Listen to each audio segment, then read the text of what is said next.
abclearning.com. সুপ্রিয় দর্শকবৃন্দ, ABC learning Dhaka এর পক্ষ থেকে আপনাদের সবাইকে জানাই স্বাগতম।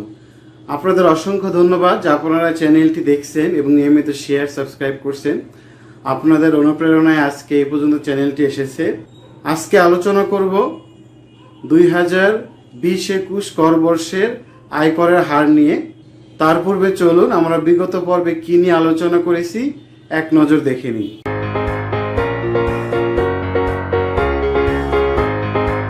সুপ্রিয় দর্শকবৃন্দ,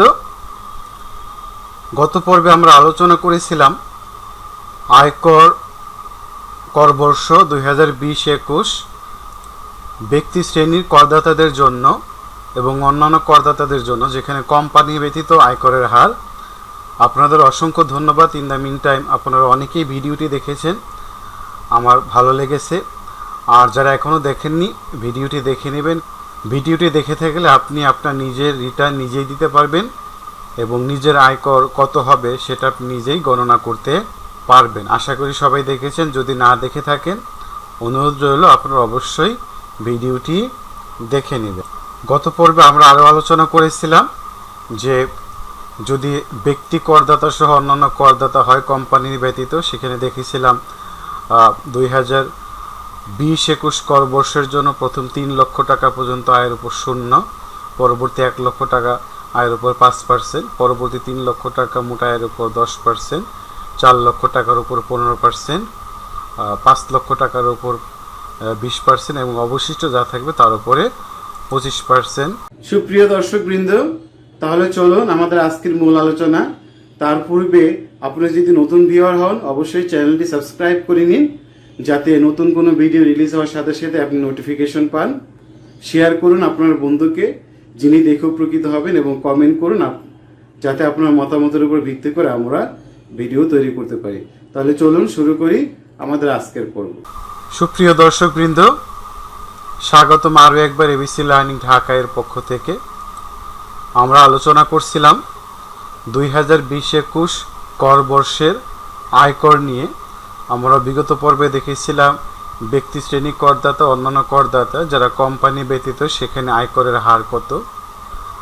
আমরা আজকে দেখব কোম্পানির আয়করের হার কত এবং কোম্পানি ব্যতীত নির্দিষ্ট শ্রেণীর করদাতার উপর সর্বোচ্চ কর হার কত। গত পর্বে আমরা দেখেছিলাম শুধু ব্যক্তি শ্রেণী করদাতার করের হার কত।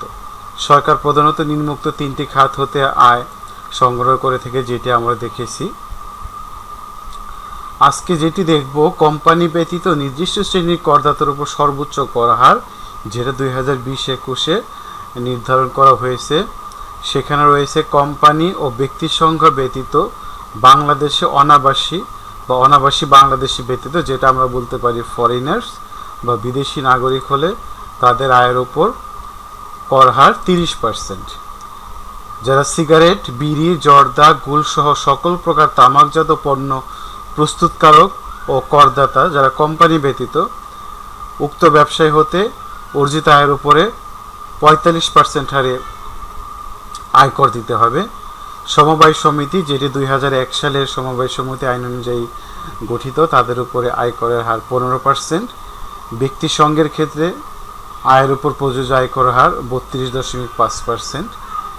এবং সর্বশেষ যেটি কোম্পানির কর হার 2020-21 করবর্ষের জন্য, পাবলিক ট্রেডেড নয়, স্টক এক্সচেঞ্জ বা তালিকাভুক্ত নয় বা প্রাইভেট লিমিটেড কোম্পানি বলতে পারি, তাদের জন্য করের হার 32.5%, যেটা পূর্বে ছিল 19-20 অর্থবর্ষে 35%।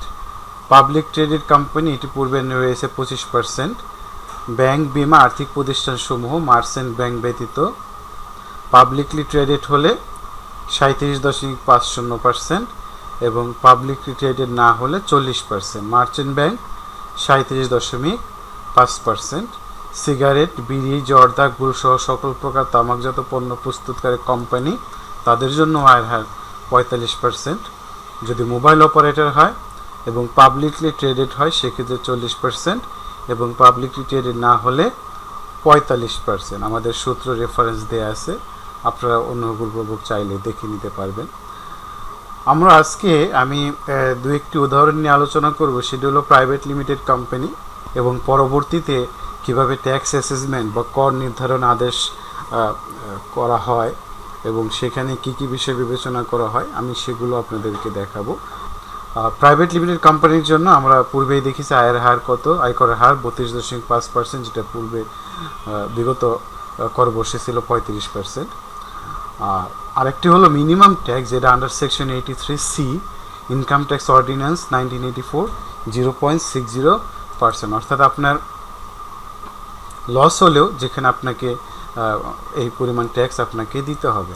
তার মানে আমরা বলতে পারি যে এই দুইটির মধ্যে যেটি বড় সে পরিমাণ আপনাকে মিনিমাম ট্যাক্স দিতে হবে।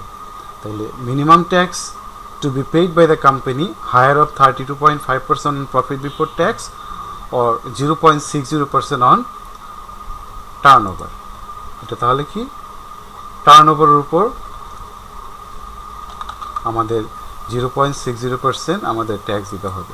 আমরা দু একটি এক্সাম্পল নিয়ে আলোচনা করি, যে দেখব যে মিনিমাম ট্যাক্স আমাদের কত টাকা দিতে হবে। এখানে একটি সিচুয়েশন আছে, sales revenue 5 crore, profit before tax 20 lakh, তাহলে ট্যাক্স অন প্রফিট কত হবে, মিনিমাম ট্যাক্স কত হবে। সো এটা আমরা করার জন্য পূর্বে আপনাদের জন্য একটি এক্সেল শিট করে রেখেছি, যাতে আমরা সহজেই এটি করে ফেলতে পারি। তাহলে আমার সেলস রেভিনিউ কত টাকা ছিল আমরা একটু দেখে নিই। সেলস রেভিনিউ ছিল আমার 5 crore, তাহলে আমি সেলস রেভিনিউ এখানে বসিয়ে দেই 5 crore।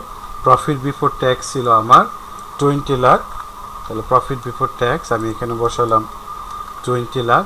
তাহলে প্রফিটের উপর আমার ট্যাক্স হবে 20 লাখ মাল্টিপ্লাই 0.325, তাহলে হচ্ছে 6,50,000 টাকা। আর আমার টার্নওভারের উপর মিনিমাম ট্যাক্স হচ্ছে 5 কোটি মাল্টিপ্লাই 0.006, তাহলে হচ্ছে আমার 3 লাখ।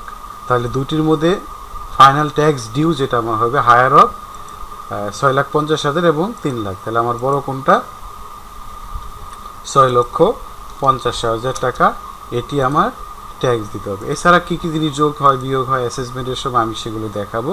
আপাতত ধরে নিই সব কিছু ঠিক থাকলে, কোনো অসঙ্গতি না থাকলে, if the company complies 100%, then the company needs to pay tax 6,50,000 টাকা।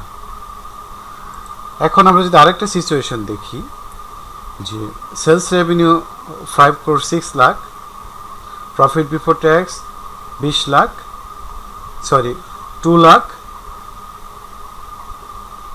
এবং ট্যাক্স অন প্রফিট তাহলে কত হবে এবং মিনিমাম ট্যাক্স কত হবে।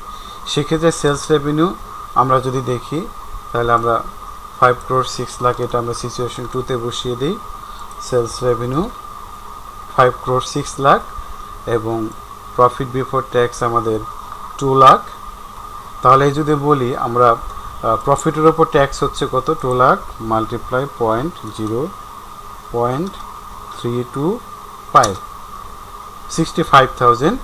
আর যদি আমি বলি টার্নওভারের উপর মিনিমাম ট্যাক্স 0.006, তাহলে হচ্ছে আমার 3,03,600। তাহলে দুইটার মধ্যে বড় কোনটা, এক্ষেত্রে দেখা যাচ্ছে যে টার্নওভার ট্যাক্স যেটি সেটি আমাদের বড়, তার মানে যেটি বড় সেটি আমাকে ট্যাক্স হিসেবে মানে মিনিমাম ট্যাক্স হিসেবে দিতে হবে। এখন আরেকটি সিচুয়েশন যদি আমরা দেখি, যে sales revenue 4 crore 6 lakh, profit before tax আমাদের এখানে লস হয়েছে 3 লাখ, তাহলে ট্যাক্স অন প্রফিট কত হবে, আমার মিনিমাম ট্যাক্স কত হবে। তাহলে সেই ক্ষেত্রে আমরা যদি দেখি সেলস রেভিনিউ 4,06,000, এটা আমি বসিয়ে দিলাম সেলস রেভিনিউ। আমাদের প্রফিট বিফোর ট্যাক্স আমার লস হয়েছে কত, 3 লাখ। এখন প্রশ্ন করতে পারেন যে লস হলে কি আমাকে ট্যাক্স দিতে হবে। হ্যাঁ, সেক্ষেত্রে আমার প্রফিটের ওপর কোনো ট্যাক্স হচ্ছে না, বাট আমার মিনিমাম ট্যাক্স কত হচ্ছে এখানে 4 কোটি 6 লাখ গুণ 0.006, মিনিমাম ট্যাক্স যেটা 2,43,600। তাহলে আমাকে লস হলেও আমাকে ট্যাক্স দিতে হবে কত, 2,43,600, provided that other things are 100% complied. তাহলে আমরা সুপ্রিয় দর্শক আমরা 3টি সিচুয়েশন দেখলাম যে প্রফিট হলে কত হবে, লস হলে কত হবে, এবং যেটি বড় সেটা আমার মিনিমাম ট্যাক্স হিসেবে কোম্পানির আয়কর রিটার্ন আমাকে দিতে হবে। এই সিচুয়েশন আমাদের সকল কোম্পানির জন্যই থাকবে, শুধু রেটগুলো কী হবে, চেঞ্জ হয়ে যাবে। তো সুপ্রিয় দর্শক, আশা করি সবাই ভিডিওটি দেখেছেন। ভালো লাগলে লাইক, শেয়ার, কমেন্ট অবশ্যই আশা করব, এবং আপনাদের মতামতের উপর ভিত্তি করে ভিডিও তৈরি করতে পারবো। আরেকটি জিনিস হলো, আপনারা বিশ্বাস করি আমার চেয়ে অনেক বেশি জানেন, আমাকে জানাবেন, আমি শিখব আপনাদের কাছ থেকে। আপনাদের কোনো যদি অতিরিক্ত কিছু জানা থাকে অবশ্যই আমার সাথে শেয়ার করবেন। তো সবাইকে ধন্যবাদ, সবাই ভালো থাকুন। সুপ্রিয় দর্শকবৃন্দ, এতক্ষণ আমাদের সাথে থাকার জন্য অসংখ্য ধন্যবাদ। আমরা আজকের পর্ব এখানে শেষ করব, তবে শেষ করার পূর্বে চলুন এক নজর দেখে নেই আগামী পর্বে আপনাদের সাথে কি নিয়ে আলোচনা করব। সবাই ভালো থাকুন, সুস্থ থাকুন, নিরাপদে থাকুন। সবাইকে অসংখ্য ধন্যবাদ। সুপ্রিয় দর্শকবৃন্দ, আমি আগামী পর্বে আপনাদের সাথে আলোচনা করব আয়কর নির্ধারণ আদেশ কিভাবে তৈরি করতে হয়, এবং সেখানে আপনার কোন কোন ধারাগুলো আপনাকে মনে রাখতে হবে এবং কোন কোন ধারণাগুলো বিবেচনা করা হয়, এবং কিভাবে কোনটা অ্যালাউ করা হয়, কোনটা ডিসঅ্যালাউ করা হয়, এই বিষয়ে আমার ক্ষুদ্র জ্ঞান যতটুকু আছে আমি আপনাদের সাথে শেয়ার করব। ততক্ষণ সবাই ভালো থাকুন, সুস্থ থাকুন, নিরাপদে থাকুন। সবাইকে অসংখ্য ধন্যবাদ।